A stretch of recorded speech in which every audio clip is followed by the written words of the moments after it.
warahmatullahi wabarakatuh. Saya Maryam Nurdin Ibrahim. Saya guru bahasa Inggris di SMK Negeri 1 Gorontalo.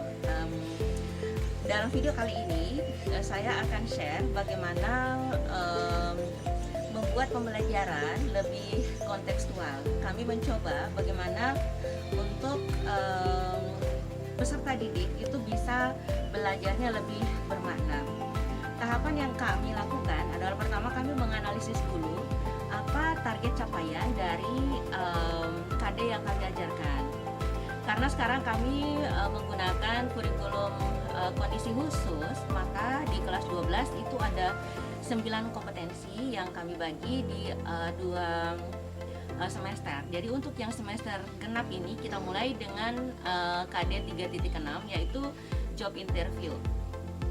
Teman-teman sekalian, hari ini saya akan share bagaimana pengalaman kami mencoba untuk membuat pembelajaran lebih kontekstual. Itu pertama dari lesson plan yang kami lakukan. Ini karena Merdeka Belajar ya, jadi kami membuat RPP-nya juga sesuai dengan apa yang ingin kami capai. Misalkan di indikator pencapaian kompetensi itu ada di kompetensi 3.6 itu yang kami butuhkan itu ada 6 kali pertemuan. Nah, di setiap pertemuan itu kami melakukan ada langkah-langkah yang kami tuliskan di RPP itu hanya satu saja tujuannya. Misalkan untuk yang pertemuan pertama, jadi ada 6 kali pertemuan ya. Jadi nanti diharapkan pertemuan-pertemuan yang kami akan lakukan ini ada target yang akan dicapai di setiap pertemuan itu. Kami contohkan misalnya untuk pertemuan pertama ya. Di sini peserta didik dapat memprediksi kemungkinan pertanyaan-pertanyaan yang muncul serta kemungkinan jawaban pada sesi interview. Nah, apa yang kami lakukan saat itu kami memperlihatkan gambar-gambar. Kami memperlihatkan gambar-gambar dan meminta bagaimana siswa they can predict what question will be given to the interviewee dan what kind of question will be given by the interviewer to the interviewee. Jadi berdasarkan gambar-gambar yang kami berikan itu kami meminta anak-anak atau peserta didik untuk bisa mengungkapkan apa possibility question or possibility answer will be given by interviewer or interviewee gitu ya. Nah, untuk yang pertemuan berikutnya itu kami memberikan tips. Caranya bagaimana? Jadi yang kedua, jadi untuk yang tahapan pertama memperlihatkan gambar dan anak-anak masing-masing memprediksi begitu ya. Itu saja yang kami diskusikan di pertemuan pertama. Setelah itu pada pertemuan berikutnya, pertemuan kedua itu kami men-share video untuk dipahami oleh peserta didik. Jadi di video itu kami fokus pada pertanyaan-pertanyaan yang biasanya muncul pada saat interview.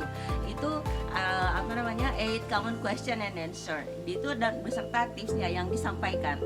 Nah, itu jadi anak-anak kami tugas. Jadi hari itu tugasnya peserta didik adalah mencoba memahami apa yang disajikan dalam bentuk video. Setelah itu pada pertemuan berikutnya kami memberikan activity report untuk anak-anak. Jadi anak-anak itu setelah mereka mengamati video itu mereka menuliskan resumenya. Misalkan DA8 question itu apa saja. Ketika misalkan ada pertanyaan yang pertama itu possibility answer itu apa gitu ya, atau harusnya menjawab bagaimana, what must the interviewee answer to the interviewer. Itu anak-anak menuliskannya dalam activity report. Setelah itu anak-anak mempresentasikan gitu, karena kami melihat di pertemuan itu ada terlalu banyak. Misalkan kalau masing-masing kami minta untuk memahami apa isi dari video itu ternyata agak sulit, maka kami memberikan tugas itu masing-masing orang. Jadi misalkan jadi kelas kami bagi dalam 8 kelompok berdasarkan 8 pertanyaan yang muncul pada video itu. Jadi masing-masing kelompok itu apakah dia 2 orang atau 3 orang, mereka memahami spesifik pada satu pertanyaan saja. So they try to understand the content of that question, of that explanation, and then they share to others. Jadi setelah mereka menuliskan resumenya gitu, setelah mereka memahami betul penjelasannya, setelah itu mereka share ke teman-teman yang lain, ke temannya yang lain. Jadi untuk yang dapat question yang pertama, jadi dia berhak untuk men-share apa yang dia dapat ke yang lainnya.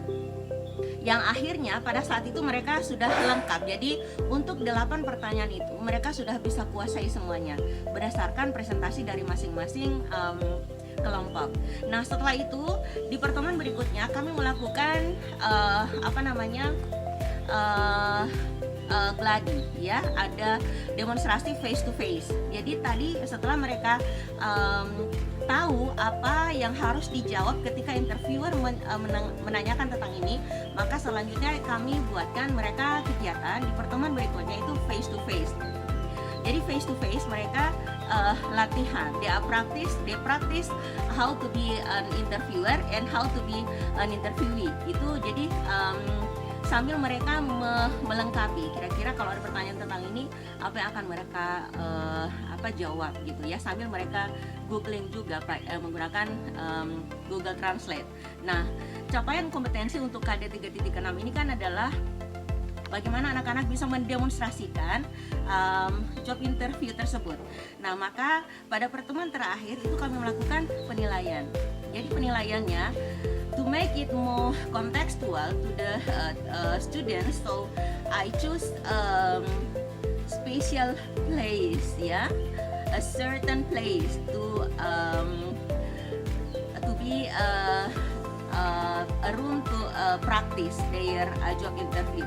Jadi saya memilih ruangan khusus, jadi kami menggunakan ruang sidang kepala sekolah itu untuk melakukan, jadi seolah-olah as if they are in the company room, ya, dan di situ ada terjadi proses interview. So they must wear white and black uniform as the real what is job applicants, ya. Jadi kan the real job applicants itu kan mereka menggunakan baju putih hitam, ya, kemudian mereka bawa map. So kami membuat itu, so I make it as the real condition when they are in the job interview session. Jadi itulah tahapan-tahapan yang kami lakukan untuk membuat pembelajaran lebih kontekstual. Demikian video kami hari ini, semoga manfaat untuk teman-teman sekalian, terutama untuk guru-guru bahasa Inggris. Semoga menginspirasi. Terima kasih.